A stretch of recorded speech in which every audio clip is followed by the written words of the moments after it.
Hey there guys, Matthew here from Hurric's Reviews, and in this week's episode of Matthew Presents I'm going to be doing my final Regeneration review of the series. What a series it has been, guys. I'm going to be reviewing the 10th Doctor's final story, The End of Time. And for anyone wondering, we've reviewed this before. Once again, like the TV movie, it's going to be an updated review because my opinions on the story have changed. So sit back guys and enjoy.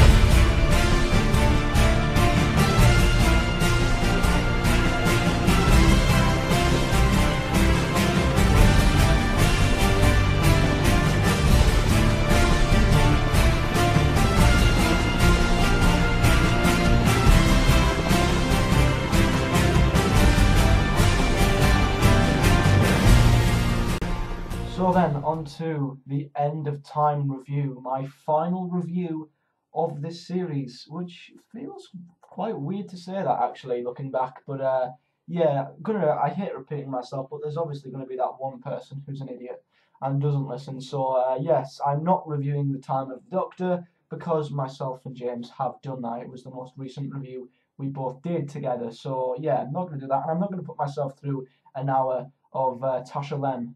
No, thank you. And I think you guys are sick of hearing us rant about Tasha Lem. So yeah, I'm going to rid myself of that and make this my final review. But when I do my countdown from my least favourite to my favourite Regeneration episode, I will be including the Time of the Doctor next week. So yeah, just to get your head around that before someone comments going, why aren't you reviewing the Time of the Doctor? And I'll have to repeat myself because I know someone will. They probably will to annoy me. But yes. The End of Time, of course, it was the 10th Doctor's final story, final two-parter, which was on the Christmas Day of 2009 and New Year's Day of 2010, and it was the first time, I think, in Modern Who that we had a New Year's Day special, and the first time that the Christmas special had basically been involved in a two-parter as well, which just showed that the 10th Doctor had to go out. You know, obviously he had a couple of specials before that, so yeah, they literally sent him out with a bang, two-parter. And it was also Russell's last episode as head writer as well. He written this episode, of course, and it was directed by Rose Lynn. So, out of all the things to talk about at the End of Time, me and James have reviewed this before. I'm reviewing it again just to kind of make it up for the series, and my opinions have changed. But yeah, don't want to repeat myself too much, but the first thing that I wanted to talk about in The End of Time, I mean, I could talk about everything if I wanted, the Master's resurrection. That's one of the things that really popped out to me. And I thought, I mean, I'll talk about the Master in a moment, but the Master's resurrection I thought was a bit, I mean, I know saying Doctor Who is far-fetched is like a contradiction on itself, but I just thought the way that they randomly managed to bring him back, I thought the resurrection was just too simple. You know, it was just like all of a sudden these people had got the potions of life, which we'd never heard of before, and then just as they brought the Master back, somehow Lucy Saxon had the complete opposite. And then she threw that at the Master, and yet he still survived anyway. I mean, I know obviously him being a skeleton mask blue thing, that actually had a point in the plot, but I just thought the way that he was resurrected was a bit forced. That's probably the word to use, so yeah, I thought that was a bit of a downer on Russell's part. I thought he could have maybe thought of a better way to bring the Master back. But nevertheless, I thought that the Master's resurrection was a bit underwhelming, to say the least. But the thing I loved about the Master in The End of Time is I loved that he was basically just as powerful as a homeless man than he was as Prime Minister. I mean, you cannot get two more opposite states in life. The highest possible point in life, pretty much, the Prime Minister of Great Britain. And then he becomes a hobo that's homeless, living in a wasteland. You can't get two characters that are more further apart, and yet the Master never changed. He was just as powerful, no matter how rich he was, or how poor he was, or wherever he was, what his job was, whatever he was doing, he was still as powerful, and he was still as insane and menacing, and I thought that really showed the that the Master's not just a Prime Minister, he's not just a hobo, he is the Master. No matter where you put him, no matter what he's doing, he's going to be exactly the same. I thought that was pretty awesome. But the Master overall, briefly, I didn't like him in this as much as I did Series 3. I think the blue skeleton sort of thing put me off.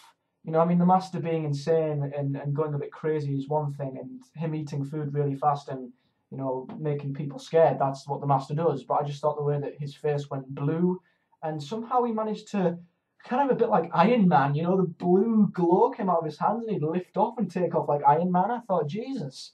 I thought it was a bit far. I thought the Master was a bit overpowered, I think, in the End of Time Parts 1 and 2. But apart from that, he was back to his best. John Sim is my favourite Master, because he just showed so many different sides of the Master. You know, in the classics we were used to the Panto-esque twiddling the moustache, yeah, and then Eric Roberts kind of stepped in and basically ruined the character. But yeah, it took a great man like Derek Jacobi briefly, and then of course John Sim to bring the Master back. So yeah, I love John Sim as the Master, but I thought he was better in the Series 3 finale. Another scene that stood out to me was the scene in the cafe. Wow, that scene. I mean, Wilf, it was the last guy we'd expect to be the main companion for the 10th Doctor's final story. And when I watch stories like Voyage of the Damned and I see, you know, little Wilf making his debut, just kind of sat in a little newspaper stand.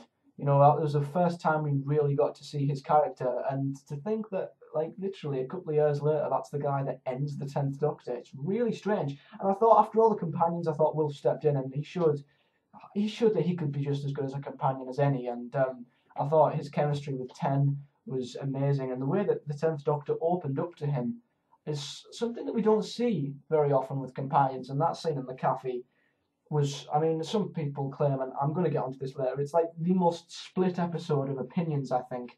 But yeah, I don't think that. I thought the 10th Doctor may have been overreacting a little bit in the cafe scene. I think when he was talking about him dying, that's fine, because of course when the Doctor's death's out of his own hands, of course he's going to be scared.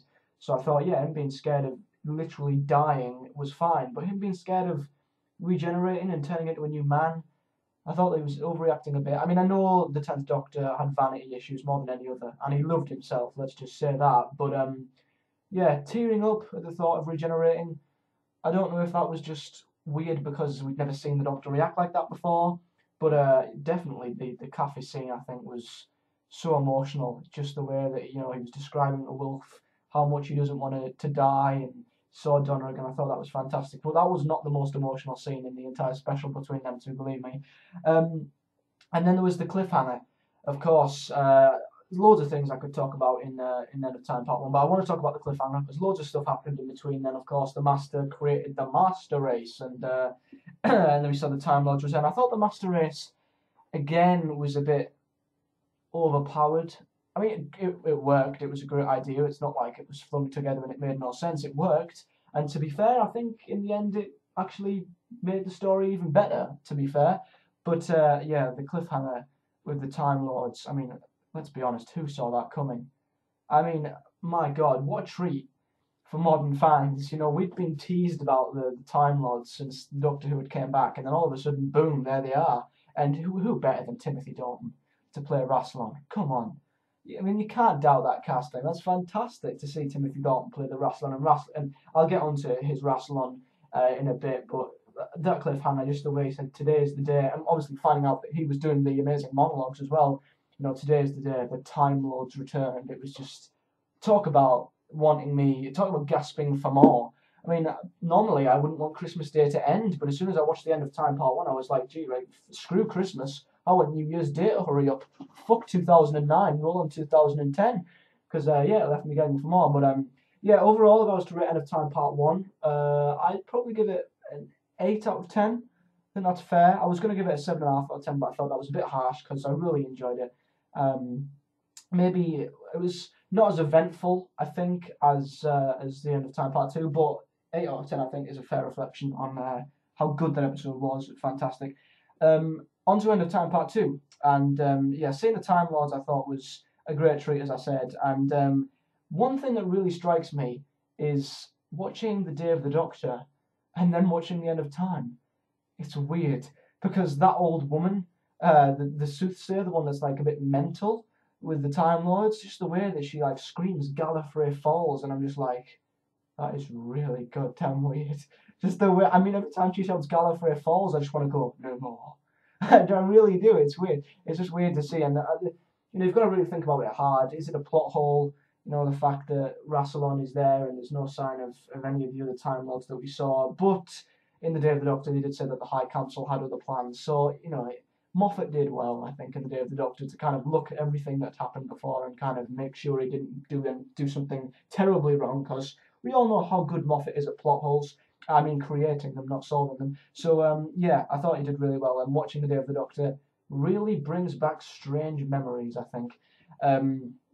But yeah, Time Lords was fantastic, and it showed how evil they became. We'd had little teasers about what they were like and how corrupt they became, and I don't think anyone could imagine it truly without seeing it. But yeah, seeing the Time Lords, as corrupt as they were, just the way Rassilon was like saying, "I will not die," and he executed that woman right in front of him. It was like, whoa, okay, we all knew that they were evil, but that was another frigging term of evil. That was crazy, another level of evil. So I felt the Time Lords came across just as evil as any other. And a lot of times in Doctor Who, enemies get hyped up, and they are nothing compared to their hype. Some enemies are hyped up to be basically the Daleks, to be fair, in the last couple of seasons. Oh, they're the great supreme Dalek race, and in fact, they're just an embarrassing, multicoloured pair of pet pots. So I thought that the way that the Time Lords were hyped up, I thought that they delivered. Russell delivered on that fantastically. Another thing, now this is one thing that I found a bit weird, and this will link into my Stolen Earth and Journey's End review that I did last week. The Doctor ended Series 4 by making Donna forget about him and saying, Donna can never remember me. If Donna remembers me, that is it. The whole reason why I wiped her memory and that she can never, ever travel with me again is because I need to wipe her memory, so she can never, ever, not even remember me for a split second, because her mind will burn and she will die. And yet, in the end of time, she remembered him and she just went to sleep. And the Doctor was like, she's fine, she'll sleep. I wouldn't leave my best friend without a defense mechanism. What? You said in the end of Series 4, oh, she can never, proper building up, she can never ever remember me, otherwise she will die. And yet in the end of time, it was just like, oh, she's got a defense mechanism, it's fine. I just thought, really? Okay, Russell, well, you've tried to get out with one of your own little plot holes there, and you've not done that too well, my friend. So, yeah, another little thing that niggled me a bit about the whole Dr. Donna. I mean, I didn't like the Dr. Donna the way it ended, and I thought that it just made Series 4 even more bloody redundant, the way that all of a sudden she's alive and she has a defense mechanism. Woohoo! Like, we'd just forgotten about Series 4. Well, I hadn't, and I thought it was a bit strange. But another thing that I found a bit simple was the way the Time Lords got out of the time lock. I mean, am I being nitpicky right now? I just thought, again, one thing that Russell had hyped up, the time lock. Time Lords can never get out, okay? Like the Doctor, Donna, hyped up. Donna, she's dead. She can never see the Doctor again, never even remember him. The time lock, nothing can get in, nothing can get out. Literally nothing. It is the most unbreachable thing in the universe. No one can get in because they'll die or whatever. It's impossible. And yet, the Time Lords got a little diamond. They threw it at a hologram, and then that went into Earth.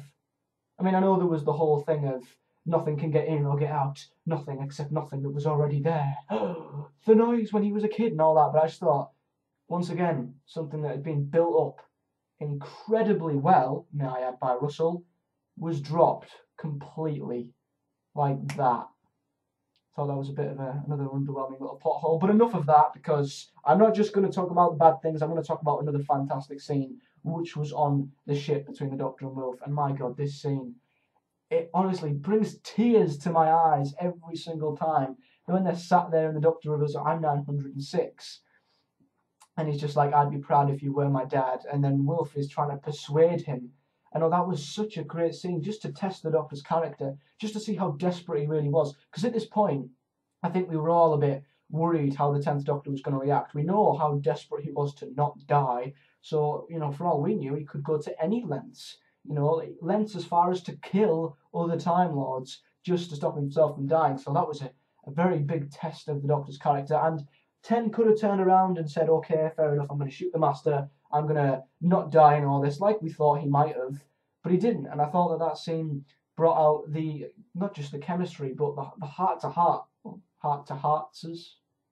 Hearts to heart? I don't know. But yeah, it brought out the real nice side of the Doctor, and the way that Wilf just said, "You're the most wonderful man, and I don't want you to die." I mean, the feels in that scene, my God! And as soon as the Doctor hears the Time Lords, bang, he's got the gun, and it's like, oh my God! There we are, thinking that he wouldn't shoot the Master, he wouldn't shoot anyone, and boom! As soon as the Time Lords are mentioned, he's going to kill, which was one hell of a scene. The acting in the End of Time Part 1 and 2 was top draw. I cannot fault any actor in any scene. It was just sublime acting, absolutely fantastic.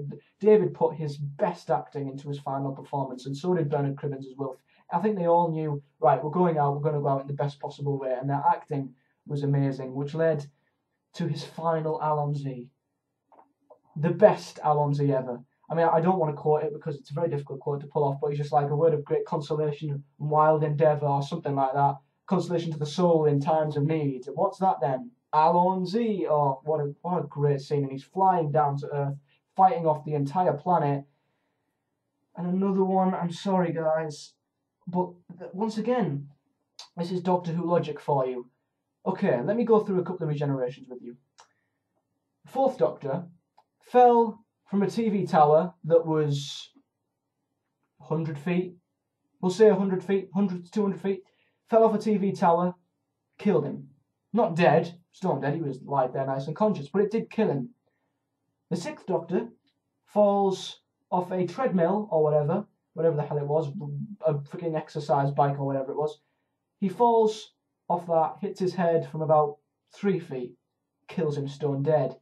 Yet the 10th Doctor jumped from a ship that was, my God, 300 feet in the air, I don't even know, smashed through glass, landed face first on a concrete floor, and he got up.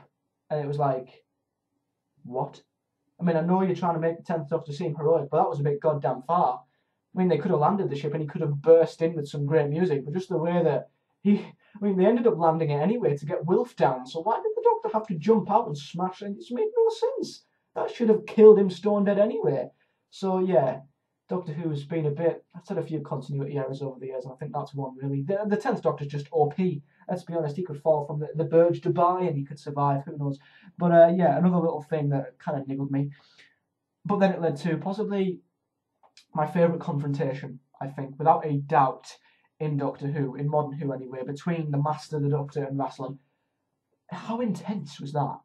I couldn't keep myself together while watching that scene, because there's the Doctor in the middle of the gun, swapping between the Master, and I genuinely thought he was going to shoot one of them. I thought he's going to end up shooting one, and then whoever he doesn't shoot, they're going to kill him. Honestly, my mind was racing. I had no idea what he was going to do, and the way that he was flipping between the two, and then he saw that woman. Who is that woman? I mean, I always think that this is one of them things in Doctor Who that's just left for us to kind of complete it, left for our own imagination, but I think it was his mother. It's got to be his mother. And the way that he was sure that he was going to shoot Rassilon, he'd seen his mother, and all of a sudden he was like, screw this, I'm killing the Time Lords. Very strange reaction, but I like the way that at the end, the Doctor and the Master found out that they had a common enemy, and that there was more at stake than just their little feud. And the way the Doctor was like, get out of the way, gets rid of the Time Lords, and all of a sudden, just when you think Rassilon's going to kill him, the Master, get out of the way. That scene. Just seeing the Master and the Doctor, because obviously they've got a weird relationship. The Master would never kill the Doctor, but he would let him die, sort of thing. It's a strange relationship, and it's a bit like, obviously, as we've said many times, Sherlock and Moriarty, but that scene where he's just like, get out of the way, and then the Master, the Master was going to die anyway, so he sacrificed himself, and the Doctor's alive, and oh God, this moment, it literally, we had our hopes up so high, and Russell dropped us from so high up, and dropped us so far at this moment. The Doctor, I'm still alive. There's us thinking, oh my God, I can remember thinking, it's been a joke, it's all a lie, it's another stolen Earth, he's going to live, he's going to survive for another couple of months.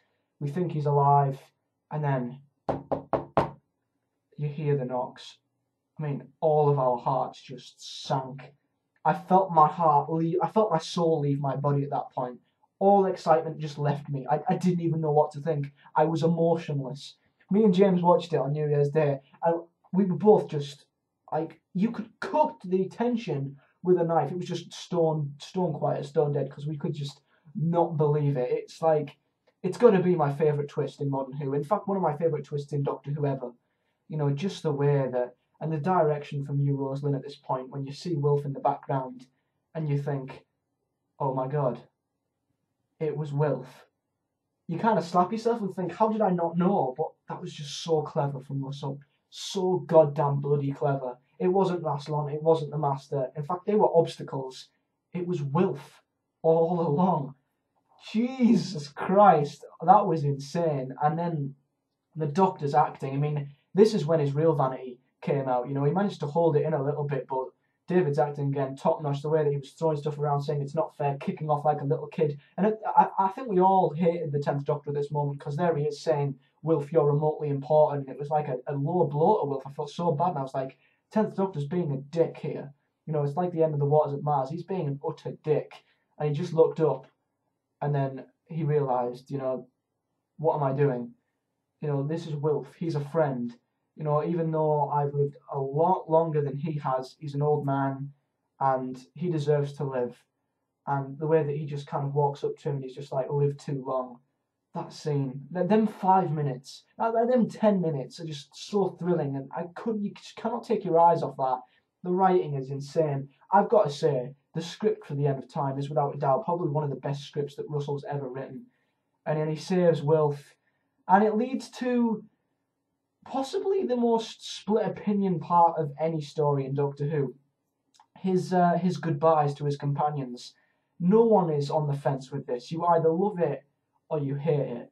Some people think it was horrible and cringy. Some people think it was amazing and beautiful. Shall I be honest with you? I thought it was beautiful. I know, I'm going to get comments saying, oh, you're a fangirl and all this, whatever. It was beautiful. I just thought, yes, it may have dragged on a bit. I'm putting people like Alonso in there and putting like the you know, from the Human Nature and Family of Blood, her granddaughter in there, a bit crammed, I'll admit. There was a few where I was a bit like, all right, Russell's clearly trying to get everyone possible, literally. You know, even one of the guys who played a bloody background understudy in one of the episodes, who was in it for 1 second, he might be in it, but no.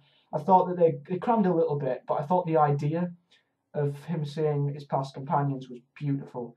Absolutely beautiful. Seeing Martha and Mickey, why were them two together? A bit weird, but once again, crammed them both together, I guess. And seeing Jack and Alonso for some reason, and then giving the Nobles a lottery ticket for a triple rollover. It'd have been hilarious if he just gave them a ticket and they didn't win anything. That'd be the ultimate troll, wouldn't it? And then seeing Rose at the end. I know Rose was wearing the worst pair of extensions ever. It was an awful effort to make her look 19, but it was a nice moment. At least the 10th Doctor didn't run up to her and give her a freaking snog, for God's sake. No, it could have been worse. And then, to make an even more split opinion, his regeneration scene.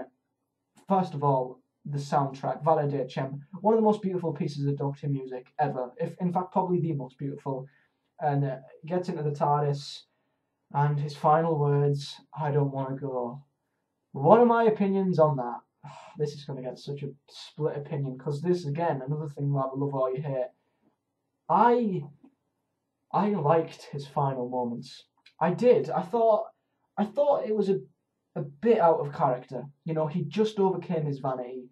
He just saved Wilf's life, and he had a little bit of a moment at the end where he kind of lost his heroism a little bit. And as we saw in Doctor Who Confidential of End of Time, there were a few takes where in some takes he broke down, in other takes he was a bit normal. And I thought the way they chose the one in the middle kind of worked. So I thought his emotion might have been a little bit too much upset and emotional.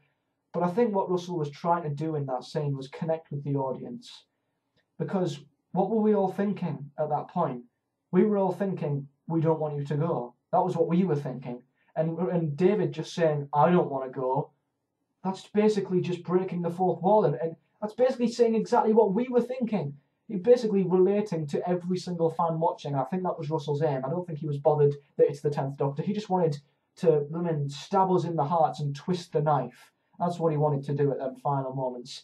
And I liked the fact that it wasn't a speech. Like, this is what I'm trying... Like, when I watched The Time of the Doctor, I kind of thought, oh, Matt's regeneration made me kind of doubt David's a bit.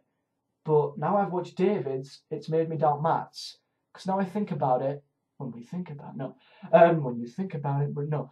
But I thought I thought the speech may have been a little. I mean, it was beautiful and all, but I thought the speech may have been a bit too much. I mean, it made sense. What he said was brilliant, but now I think about it, I think David's doctor could have said a speech, and that'd have been awful.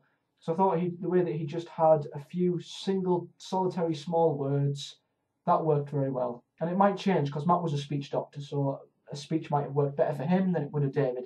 But I definitely think the choice of him just saying a couple of words, short and sweet, I don't want to go, I thought that was brilliant. Choice of words, maybe it could have been different, could have been Alonzi, but I thought the final words could have been a hell of a lot worse than they were, and it was connecting with the audience, and boom, he regenerated into Matt Smith, and Matt Smith's, I'm not even going to comment, Matt Smith's first moments were awful. They were terrible. That's all I'm saying. I didn't like them. So I'm going to give End of Time Part 2. Despite the little continuity errors, I thought overall it didn't affect the story. I thoroughly enjoyed it. I give End of Time Part 2 a 9.5 out of 10.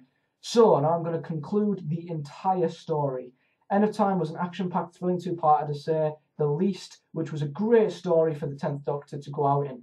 Despite the plot being slightly over-ambitious at times, it was executed perfectly with fantastic acting from all round and faultless direction and one of the best soundtracks of the modern era. And the Master was not as good as he was in the Series 3 finale, but his insanity was brought out brilliantly by John Sim. Wilf was always, as always, is fantastic in this episode, showing great attributes of a companion, having some deep heart-to-hearts with the 10th Doctor in some very emotional scenes, and the Return of the Time Lords was a great treat for all modern fans, with Timothy Dalton playing Rassilon perfectly.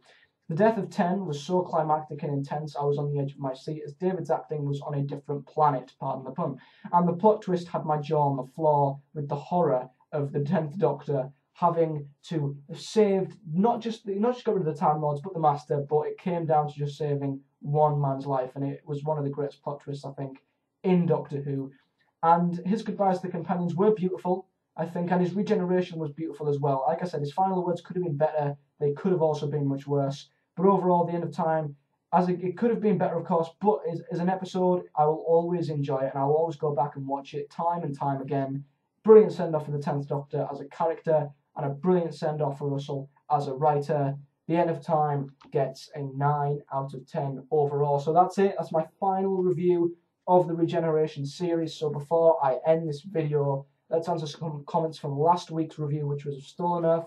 Just before I answer my first comment, guys, I just want to quickly apologise. Last week when I was editing, I kind of rushed the editing process, and the music was a little bit loud. I forgot to lower the volume, so I apologise about that. You can still hear me, but yeah, it's a bit annoying, so I apologise. But yeah, my first comment is from XXMintyX, who says, great review, I agree with your points, and if David would have regenerated into Matt right there and then, do you think it would have worked, and how do you think the companions would have reacted in Journey's End?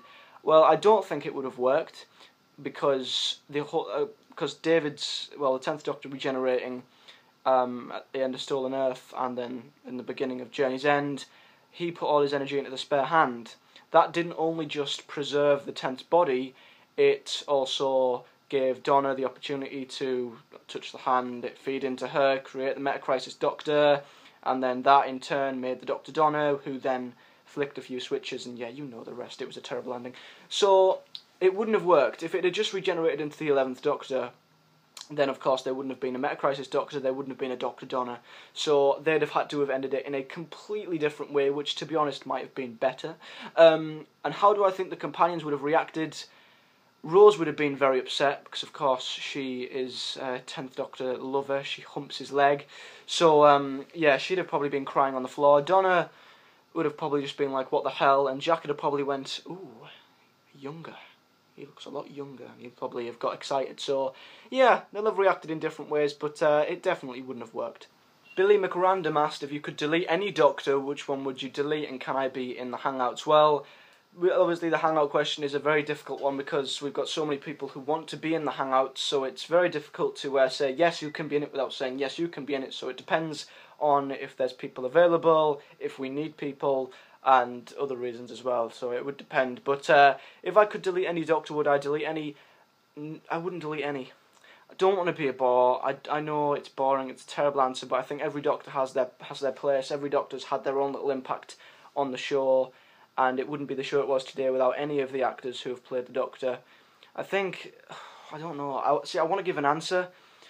I think if I was to delete any Doctor, it would be John Hurt, because it wouldn't have made a difference. Like, well, it would have. Obviously, the 50th would have been completely different, but it wouldn't have really made that much of an impact, I think. I think if you were to have removed any of the classics, any of the classic Doctor, any of the modern Doctors, it would have had a massive, massive difference on the show itself.